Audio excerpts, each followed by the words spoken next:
Hello friends, very good morning.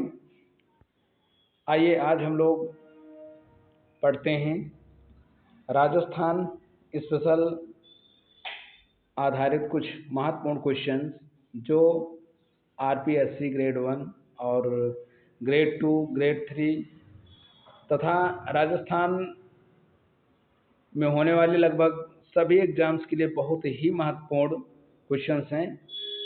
तो आइए देखते हैं। राजस्थान प्रदेश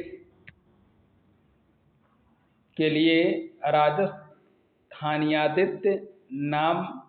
नामक किस ग्रंथ अभिलेख में उल्लेखित है?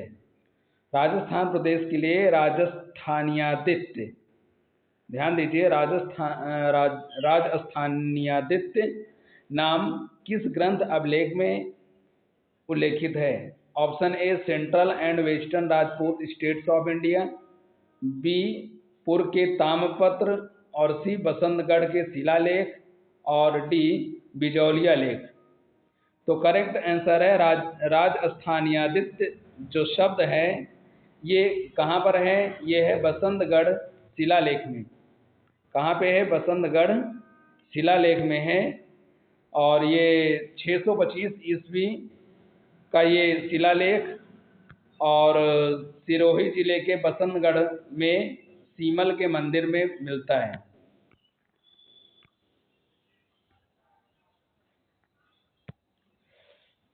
राजस्थान शब्द का प्राचीनतम प्रयोग निम्न में से किस ग्रंथ में है? राजस्थान का प्राचीनतम प्रयोग कोलयमाला में, या मोहड़ोत नैणसी ख्यात, या राजरूपक, या उपरोक्त सभी। तो करेक्ट आंसर तो डी है, मतलब कोलयमाला में भी, मोहड़ोत नैणसी ख्यात में भी, राजरूपक में, हर जगह भी इसका जो यूज हुआ है। राजस्थान का अबू फजल कहे जाने वाले मोहड़ोत नैणसी के द्वारा लिखे गए मोहड़ोत नैणसी ख्यात में सर्वप्रथम राजस्थान शब्द का प्रयोग किया गया है। राजस्थान शब्द का प्राचीनतम प्रयोग पूछा गया है, सर्वप्रथम प्रयोग अगर पूछा जाता तो होता मोहड़ोत नैणसी ख्यात। आइए देखते हैं नेक्स्ट क्वेश्चन।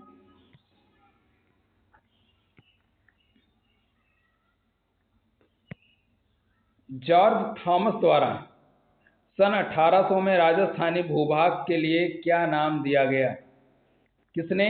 जॉर्ज थॉमस, एक अंग्रेज अधिकारी जिसने 1800 में राजस्थानी भूभाग के लिए राजपूताना, रायथान या राजस्थान या मरुक्षेत्र। तो करेक्ट आंसर है ऑप्शन ए, जॉर्ज थॉमस ने इस क्षेत्र को राजपूताना नाम दिया था। क्या नाम दिया?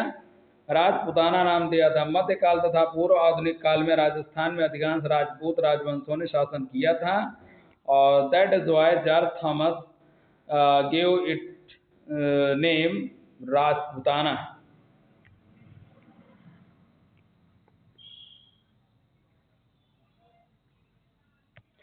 अपनी प्रसिद्ध पुस्तक annals and antiquities of Rajasthan, annals and antiquities of Rajasthan में कर्नल जेम्स टॉड द्वारा इस प्रदेश के लिए क्या नाम दिया गया? अभी पूछा गया था जॉर्ज थॉमस, और अब पूछा जा रहा है कर्नल जेम्स टॉड ने इस क्षेत्र को क्या नाम दिया था? Colonel James Tod wrote a book named annals and antiquities of Rajasthan, और इसमें उन्होंने राजस्थान शब्द भी दिया था और रायथन भी दिया था, अर्थात ऑप्शन ए एंड बी, यानी option D is correct. Mewar रियासत के ब्रिटिश रेजिमेंट जो कुछ समय के लिए मारवाड़ रियासत के ब्रिटिश रेजिमेंट रहे, colonel James Tod. Colonel James Tod 1829 में उन्होंने अपनी एक किताब the annals and antiquities of Rajasthan, कोई पूछे the annals and antiquities of Rajasthan ये किसकी बुक है तो आप क्या बताएंगे? It was written by James Tod. Next, स्वतंत्रता के पश्चात विधिवत रूप से हमारे प्रदेश का नाम राजस्थान कब रखा गया? यानी आज़ादी के बाद राजस्थान को राजस्थान नाम सबसे पहले कब दिया गया? आइए देखते हैं। 30 मार्च 1950, 30 मार्च 1950, 26 जनवरी 1950, 1 नवंबर 1956 और 26 अप्रैल 1949। तो राजस्थान को राजस्थान शब्द जो दिया गया वो 26 जनवरी 1950 को दिया गया था। और ये किसकी सिफारिश पर दिया गया था? P Satyanarayan Rao committee. किसकी? पी सत्यनारायण राव कमेटी की सिफारिश पर राजस्थान को 26 जनवरी 1950 को संवैधानिक मान्यता मिली। और इसका जो वर्तमान स्वरूप है वो कब मिला? 1 नवंबर 1956 को।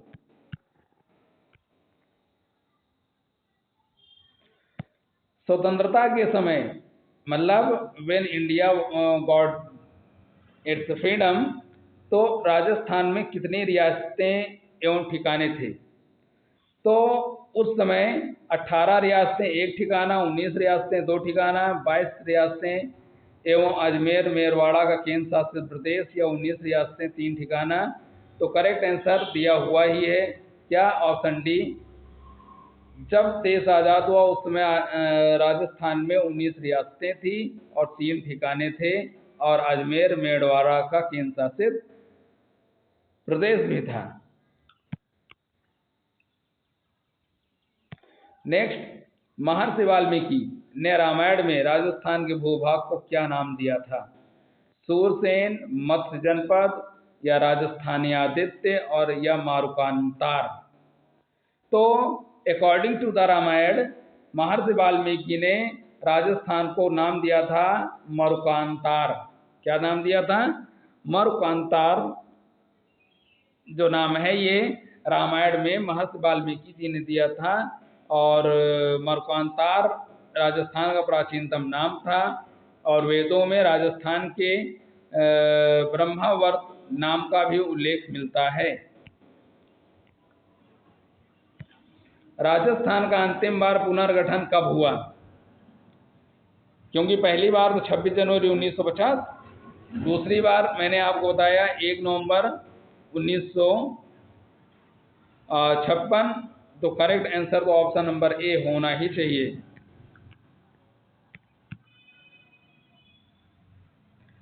प्राचीन काल में राजस्थान का कौन सा भूभाग सूरसेन जनपद का एक भाग था? प्राचीन काल में राजस्थान का कौन सा भूभाग सूरसेन जनपद का? तो वो अलवर, भरतपुर और बैराठ, या भरतपुर, धौलपुर, करौली, या करौली, सवाई माधोपुर, धौलपुर, या बारां, या बूंदी। तो करेक्ट आंसर है सूरसेन का जो क्षेत्र, जनपद का जो क्षेत्र था वो भरतपुर, धौलपुर और करौली हुआ करता था।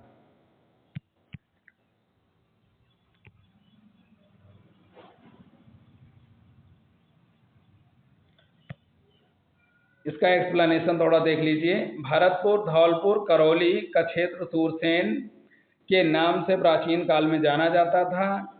और शाल प्रदेश, अलवर क्षेत्र का कुछ भाग प्राचीन काल में शाल प्रदेश के नाम से जाना जाता था। राठ क्षेत्र, अलवर का वो क्षेत्र जो हरियाणा की सीमा से लगता है, यानी जो हरियाणा के बिल्कुल करीब में जो क्षेत्र है वो राठ क्षेत्र कहलाता था। अगर पूछा जाए राठ क्षेत्र क्या कहलाता है तो आप बताएंगे अलवर का वो क्षेत्र जो हरियाणा के बॉर्डर पर है उसे राठ क्षेत्र कहते हैं। मेवात, मेवात में आपका अलवर और भरतपुर का क्षेत्र आता था।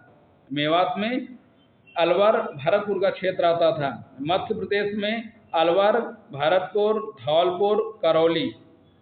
मत्स्य क्षेत्र में अलवर, भरतपुर, धौलपुर, करौली का जो पूर्वी भाग है वो आता था।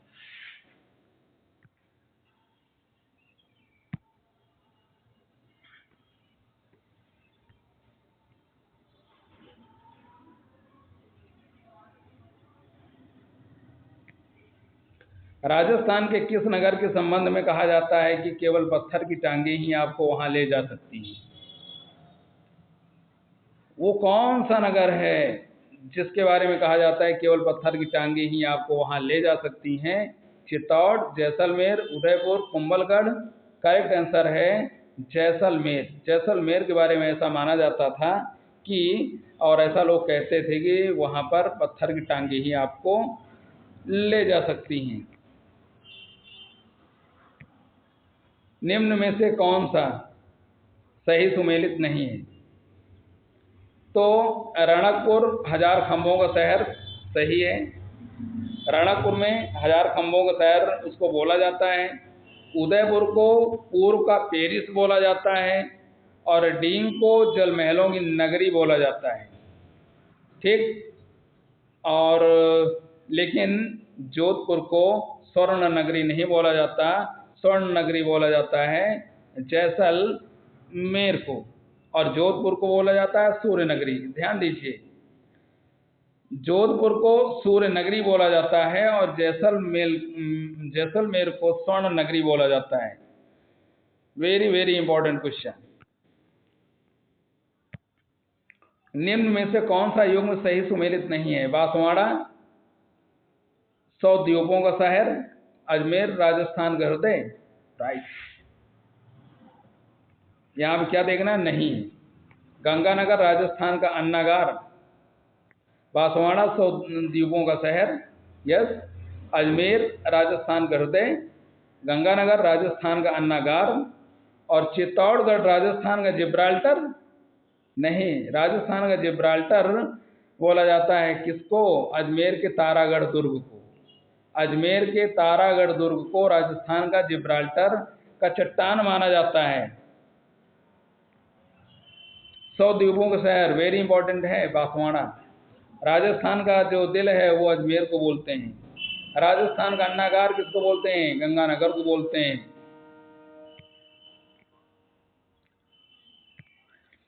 राजस्थान दिवस कब मनाया जाता है? 30 मार्च, 26 जनवरी, 30 अक्टूबर, 14 नवंबर। तो राजस्थान जो दिवस है वो 30 मार्च को मनाया जाता है।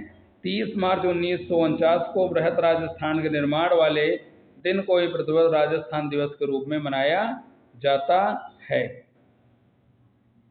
नेक्स्ट, राजस्थान का राज्य पक्षी कौन है? राजस्थान दिवस 30 मार्च। राजस्थान का राज्य पक्षी गोडावड़, गौरैया, मोर, बतख। तो ये है आपका गोडावड़। गोडावड़ राजस्थान का राज्य पक्षी है। इतना जान लीजिए। गोडावड़ को ग्रेट इंडियन बस्टर्ड भी बोलते हैं। इसका वैज्ञानिक नाम आर्डियोयोटिस नाइग्रिसेप्स है। 21 मई 1981 को राज्य पक्षी घोषित किया गया। कब घोषित किया गया? 21 मई 1981 को। किसको? गोडावड़ को। और इसका जो वैज्ञानिक नाम है वो है आर्डियोटिस नाइग्रिसेप्स। और आगे देखते हैं। गोडावड़ को राजस्थान का राजकीय पक्षी किस वर्ष घोषित किया गया? अभी अभी मैंने बताया। कब? 1981। कब? 1981 को राजस्थान का राजकीय पक्षी घोषित किया गया। कब? 21 मई। ये देखो, अभी थोड़ी देर पहले मैंने बताया 21 मई 1981 को।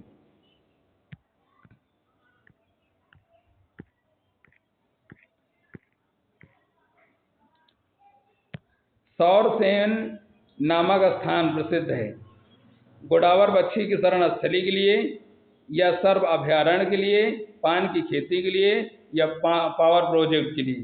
तो सौरसेन स्थान गोडावड़ पक्षी की शरण स्थली के लिए माना जाता है। गोडावड़ पक्षी सौरसेन में ही पाए जाते हैं। Great Indian bustard, great Indian bustard किसे कहते हैं? तो ग्रेट इंडियन बस्टर्ड भी गोडावड़ को ही बोलते हैं। नेक्स्ट, राजस्थान का राज्य पशु कौन सा है? चिंकारा, चीता, शेर, भालू। तो करेक्ट आंसर है डियर फ्रेंड्स, वो है आपका चिंकारा। राजस्थान का जो राज्य पशु है वो कौन है? चिंकारा है। नेक्स्ट, राजस्थान का कल्प वृक्ष, राजस्थान का कल्प वृक्ष किसे कहते हैं? ढाक ट्री, या साल ट्री, या पलास, या खेजड़ी। तो करेक्ट आंसर है सी, खेजड़ी। खेजड़ी को राजस्थान का कल्प वृक्ष भी कहते हैं। खेजड़ी, इसका जो वैज्ञानिक नाम है वो प्रोसोपिस सिनेरिया। खेजड़ी का जो नाम है वो क्या है? प्रोसोपिस सिनेरिया। राज्य सरकार द्वारा 31 अक्टूबर 1983 को राज्य वृक्ष घोषित किया गया। आज बस इतना ही, और आगे कल। बहुत बहुत धन्यवाद।